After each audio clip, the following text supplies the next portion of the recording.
So I guess we get right into it here. For our listeners who might be new to your story, how would you describe your journey in and out of the sport of bodybuilding in your own words? Gosh, that's a big question. First thing, I guess I'll start with that I come from Australia and I started competing in 1991. And back then in Australia and in bodybuilding in general, it wasn't like it is now. Like it is absolutely everywhere. Like it's almost mainstream now. I agree. Yeah, back then, you know, if there was one other woman weight training in the gym, you know, particularly in Australia, then that was a big deal. Okay. So the process of being able to turn professional and walk on that stage with the women of the rest of the world, there wasn't a mechanism in Australia at that time. There was no pro qualifiers or anything like that for women. So I began my journey at a very small competition. I think I was fortunate in that I went to a gym. I lived in an area where the person who actually ran the competitions in that state in Australia, that was their gym. Oh, okay. So you know, first stroke of luck, there was a lot of bodybuilders at the gym. So there was a lot of encouragement and I guess, you know, support from that perspective. So I was, I had the opportunity to learn how to pose and the competitions, and everyone was into it. It wasn't like I was in a place where nobody did it and I was just like, oh, I want to do this thing. So I did have that advantage, but it's kind of well known in Australia back in the day that the people who were overall in charge were very anti-muscle. You know, I don't know if anyone remembers Rachel McLeish, but yes, that's where they thought that women's bodybuilding should have stopped. Gotcha. Okay. So you can imagine like where she fits now would probably be figure. If that, that, because she did. Now you got wellness and. She almost would be aerobics now.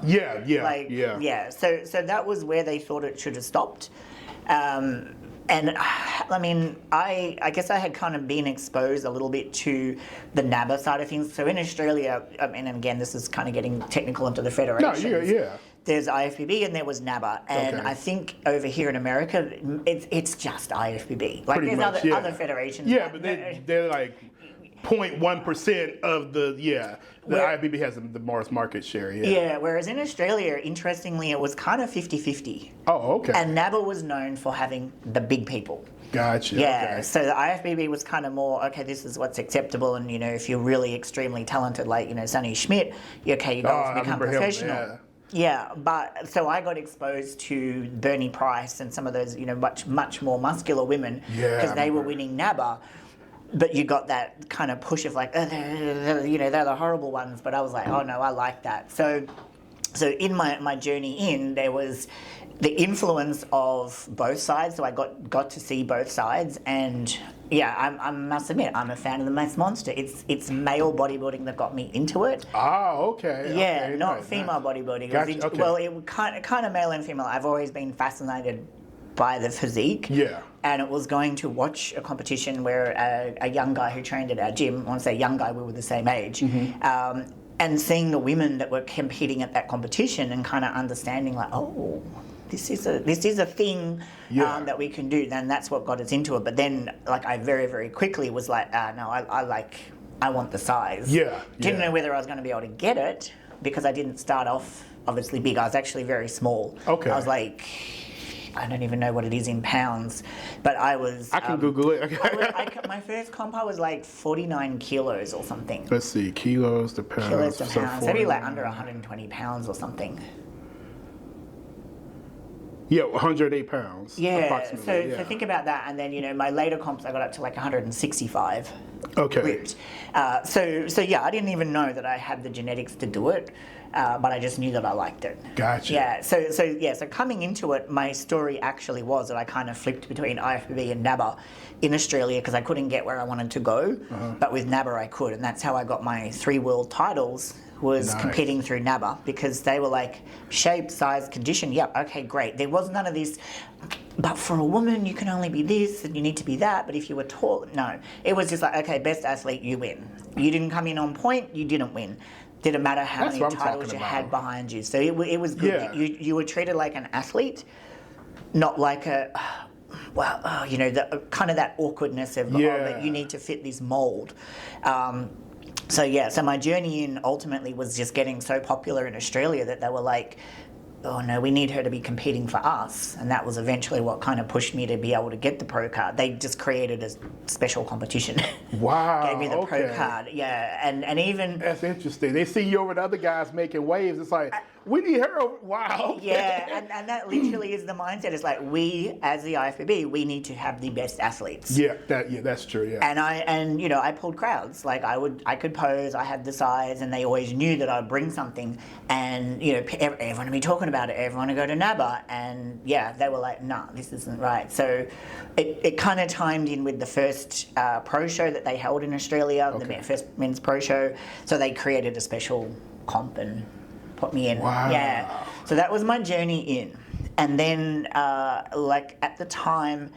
It was a really bad timing, I think, because it was the time when they decided to create the weight classes for female bodybuilders. Like, I remember that. Yeah. Okay. So I'm a heavyweight. I'm 5'3". I essentially got told you're too short to be a heavyweight.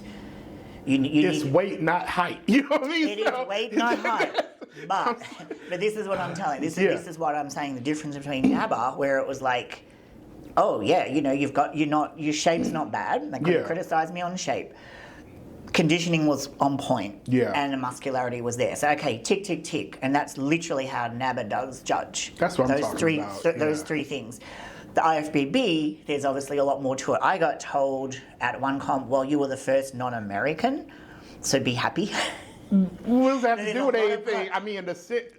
Yeah, and interestingly enough, it was divided, and people who'd be like, well, yeah, that like people being very pro-American. Yeah. And, I understand there's probably a lot of Americans watching, and I live here now, but there was that, and then other people like, no, that wasn't fair. Like your body was better. There's the paying your dues, and then ultimately after kind of like coming up against it a few times, it was like, no. You really need to try competing in the middle, if not the lightweight. Couldn't do the lights. Of course, that's why you see the look on my face like what? Huh? Yeah, so I did. I gave it a shot. I tried to compete in the middles. Man, it was tough because I had competed as a heavy. I was in condition and I had to lose another like 10 or 12 pounds. Oh man! And that I just remember that, and I was like, oh, this will be easy because it was like 3 months or something, and I'm like, I'm already in shape. It'll be fine. Oh, it was horrible. It was 3 months of hell of just constantly not being well, as my body was like eating muscle to try to get into that, and I did a little better, but still not. And again, it was just one of those things where I think the person who had competed placed ahead of me, she'd been in one of the magazines that was out at the time. I think it was just Denise Massano's magazine. It was that magazine. With Muscle Elegance. And and it was just like, from a physique point of view, how do you even compare? Yeah. And I kind of said, if I have to do this, I can't. Like, I need to be a heavyweight. Yeah. So I actually then paused, and then that's when we started the company, my protein company. Nice. And then I come back, and by the time I came back, like, the physiques had caught up. Like, okay. It was 10 years later when I come back in, like, 2012 or 13, and 10 years had passed, and women had kind of, grown and developed. That's right, yeah. Yeah. And then I just kind of, like, was... Some of the things that I had learned was just like show up no matter what and just be consistent, and friggin' it doesn't matter what they say, just be there. And that's essentially what I did. The second time around I was older, had a different mindset, and I'm just like, I really don't care what they say, where they place me. I'm coming up, I'm going to show up as me, best condition that I can, most muscle and everything, and did that. And then that ultimately brought me through to qualify for the Olympia. Then the next year was the first non-Olympia like that, the Rising Phoenix. Yeah. And then that, coming into that, I did some chronic injuries. Oh man, Rotator cuff, and then straight after that I did, my bicep and a few other things let go, and I was like, okay, that's the sign to leave. Yeah. Like that's the sign that my body can't train at the level that I need to train at to maintain this size, and so that kind of like took me out of it.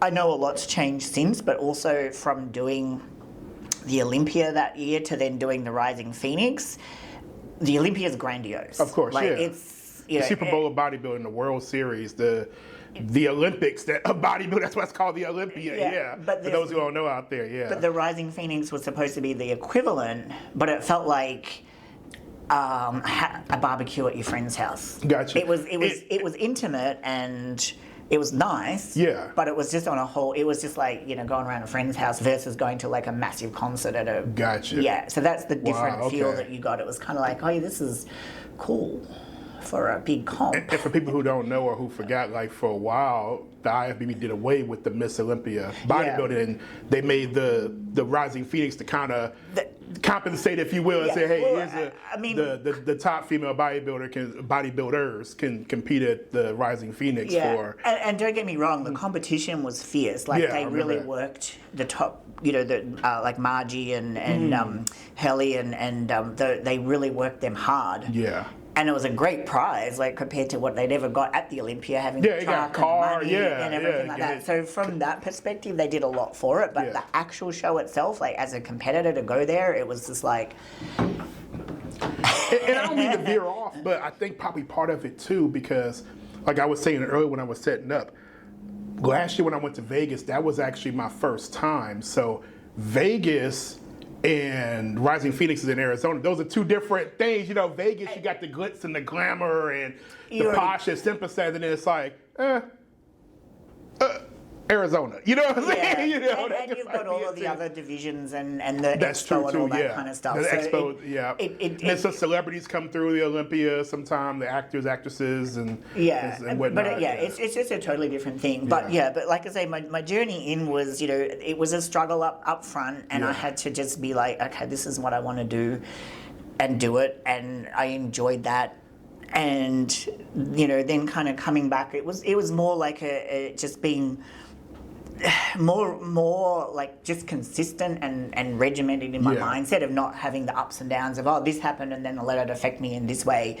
And then the same thing, just like from a peaking process, is like I'm not going to aim for like the ultimate. I'm just going to go for what I know I can hit consistently, because I don't know if you ever talk too much about peaking, but you can look so much better, or you can totally muff it up and look so much worse. And it's almost like a gamble. I mean, you know what you're doing and you have a plan, but sometimes you kind of miss and you're like, oh gosh, that didn't quite go. And the least little thing can throw everything off. But it was like, okay, I can repeatability, reproducibility, and people talk in this day and age with entrepreneurship, people talk about scalability, reproducibility, all that type of thing. So I was looking for something that if I need to do 3 shows, I just know, okay, boom, boom, boom, this is going to work. This is going to work. I don't have to be thinking, this, that, and the other. It may not be the best that I can look, but I know it's going to be damn good. And I can, back it up and do it a week later or a month later and do that 3-4 times throughout the year, which you needed to do. Because when I come back, it was the point system. That's right. You're taking me back. This is what I'm talking about. This is like a roller coaster of old school bodybuilding. I love it. So they'd gone back to just the one division, but then to qualify there was like points and. So you had to do more shows, and there were more shows. Like back when I was doing it the first time, there was kind of like Jantana, the Miss International. There wasn't a lot of competition. There wasn't. So I think there was the very, very first Dallas Europa that Betty Parizo held. Did that show way back in the day, and that. So but it's. Throughout all of it, like I always said that I would do it as long as I, enjoyed it and loved it, and that's what I say. So the injuries was just the sign that I had to change something. Because I always, I love to go heavy and train heavy, but my body just was kind of like it hits a point, and then it's just like, no, after this, something's gonna snap. So just stay below that point. So I totally get it. That's my in and my out of bodybuilding. So. That's dope. Well said.